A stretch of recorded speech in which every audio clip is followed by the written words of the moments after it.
पहाड़ों के पास किसी कल कल बहती नदी के किनारे कोई छोटा सा गांव हो। आसपास में हरियाली ही हरियाली हो। शाम के समय गाय बकरियों का झुंड इसी नदी के किनारे खाली भागों में छोटी बड़ी झाड़ियों के बीच उगाई घासों को चर रहा हो। गाय रह रह कर रंभा रही हो, बछड़े कुलाछें भर रहे हो। वहीं कहीं पास में ही एक छोटे से खाली भाग में चरवाहे चिक्का कबड्डी आदि खेल रहे हों और छोटी छोटी बातों पर भी तर्क वितर्क करते हुए हंसी मजाक कर रहे हों।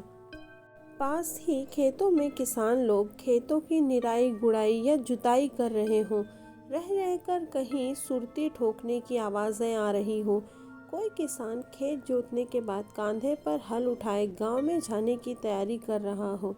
कुछ औरतें घास से भरे खांची को सिर पर उठाए हाथ में हंसुआ और खुरपी लिए घर की ओर जाने के लिए उतावली दिख रही हों और उसी समय कोई चिंतक वहीं आसपास नजर गड़ाए यह सब देख रहा हो। उसे यह सब देखना या महसूस करना किसी स्वर्णिम आनंद से कम नहीं होगा। तो दोस्तों, ये गांव है बभनवली। इसमें 60 टोले हैं। इन्हीं टोलों में से एक टोला है बभन टोला। बभन टोला को आसपास के टोले वाले बभनौती भी कहकर पुकारते हैं, क्योंकि इस टोले पर बसे 22 से 24 घरों में से 18 से 20 घर ब्राह्मणों के ही हैं। एक बार की बात है कि एक विदेशी पर्यटक दल घूमते घामते इस गांव के पास आ पहुंचा। उस दल को यह ग्रामीण परिवेश, प्राकृतिक सौंदर्य इतना पसंद आया कि वे लोग महीने तक यहीं रह गए। गांव वालों ने भी उनकी बहुत आवभगत की। इसी दल का हिस्सा थी डेसी। प्रकृति ने उसके अंग प्रत्यंग में भला की खूबसूरती भर दी थी। जो भी उसे देखता देखता ही रह जाता।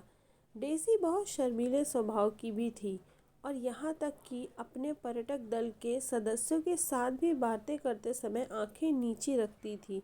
डेजी की खूबसूरती में उसके दैनिक कार्य चार चांद लगा देते थे। वह प्रतिदिन समय से जगने के बाद नहा धोकर मंदिर भी जाती थी और गांव के कुछ किशोरों, बच्चों, महिलाओं आदि को मंदिर के प्रांगण में इकट्ठा होकर योग आदि के साथ ही अंग्रेजी भाषा भी सिखाती थी। दरअसल डेजी को भारतीय संस्कृति से गहरा लगाव था। वह जर्मनी के किसी विश्वविद्यालय से संस्कृत की पढ़ाई भी कर रही थी। डेजी को कई सारी भाषाओं पर एकाधिकार था। वह फर्राटेदार हिंदी भी बोलती थी। कभी कभी डेजी गांव की महिलाओं को एकत्र कर उन्हें विभिन्न प्रकार की कलाओं में पारंगत करने की कोशिश करती थी। इन महीनों में गांव वालों की चहेती बन गई थी डेजी। उसके अपनेपन ने पूरे गांव वालों को अपना बना लिया था। रमेसर काका तो गांव वालों के सामने उसकी भूरी भूरी प्रशंसा भी करते थे और सीना तान कर कहते थे, अगर डेजी के माता पिता हाँ करेंगे तो वे अपने बेटे का ब्याह डेजी से करना पसंद करेंगे, भले ही इसके लिए उनका अपना समाज साथ ना दे। गांव में आने के बाद अगर डेजी ने सबसे अधिक समय किसी के साथ बिताया था तो वह था रमेसर काका का बेटा सुयश। डेजी कभी कभी सुयश के साथ खेतों की तरफ भी निकल जाया करती और उसके साथ मेड़ पर बैठकर बहुत सारी बातें करती। कभी कभी जब सुयश गाय बैलों को नहलाने के लिए नदी पर जाता तो डेजी भी उसके साथ चली जाती और मवेशियों को नहलाने में उसकी मदद करती। इसी तरह विदेशी अपने गीत गुनगुनाते डेजी सुयश के साथ वापस लौट आती। कभी कभी किसी बात को लेकर डेजी और सुयश की लड़ाई भी हो जाती, पर यह तकरार बहुत अधिक देर तक उन्हें एक दूसरे से दूर नहीं रख पाती। कहीं ना कहीं सुयश और डेजी के दिल में किसी कोने में प्रेम अंगड़ाई लेने लगा था। प्रेम की लौ जलने लगी थी, पर वे दोनों इस बात से अनजान थे। विधि का लिखंत कहे या प्रकृति का कोई खेल, लगभग 2-3 महीने बाद जब विदेशी पर्यटक दल उस गांव से विदा लेने लगा तो डेजी ने अपने आप को गांव वालों के दिल के इतने करीब पाया कि वह गांव वालों की जिद के आगे नतमस्तक हो गई और अपने साथियों के साथ न जाकर कुछ दिन और गांव वालों के साथ रहने का मन बना लिया। डेजी ने ज्यों ही उस गांव में कुछ दिन और रुकने की बात कही, सभी गांव वाले बहुत खुश हो गए। रमेसर काका तो इतने प्रसन्न थे कि उनकी आंखों से आंसू निकल रहे थे। रमेशर काका दौड़कर डेज़ी के पास गए और उसे कहने लगे, आ मेरी बेटी। डेज़ी भी अपने आप को रोक न सकी और उनसे लिपटकर आंसू बहाने लगी। डेज़ी ने रमेशर काका के घर के सभी कामों में हाथ बटाने के साथ ही गांव वालों को सिखलाना पढ़ाना भी जारी रखा। धीरे धीरे 10 महीने बीत गए और डेज़ी पूरी तरह ग्रामीण किशोरी के रूप में परिणित हो चुकी थी।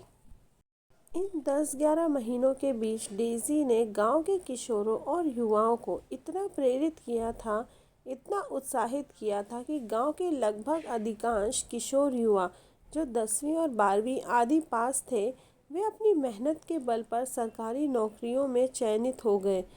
रमेशर काका का बेटा सुयश भी एनडीए की परीक्षा उत्तीर्ण कर प्रशिक्षण के लिए पुणे आ गया। अब गांव की तस्वीर एकदम बदल गई थी। पहले जो गांव की सरलता, सुंदरता व संपन्नता ठंड से कांपती एक चिड़ै की तरह पंख को सिकोड़े हुए थी, वही सरलता, सुंदरता व संपन्नता अब डेज़ी रूपी घाम के लगने से अपना पंख पसारकर उड़ने लगी थी। सुयश का प्रशिक्षण समाप्त होते ही वह गांव वापस आ गया। उसकी पोस्टिंग एक सेना अधिकारी के रूप में हो चुकी थी। वह 10-15 दिन की छुट्टी बिताने के बाद ज्वाइन करने वाला था। इन्हीं 10-15 दिनों के समय ने पूरी तरह से करवट ली। तो इन 10-15 दिनों में क्या होने वाला था, जानेंगे कहानी के अगले भाग में।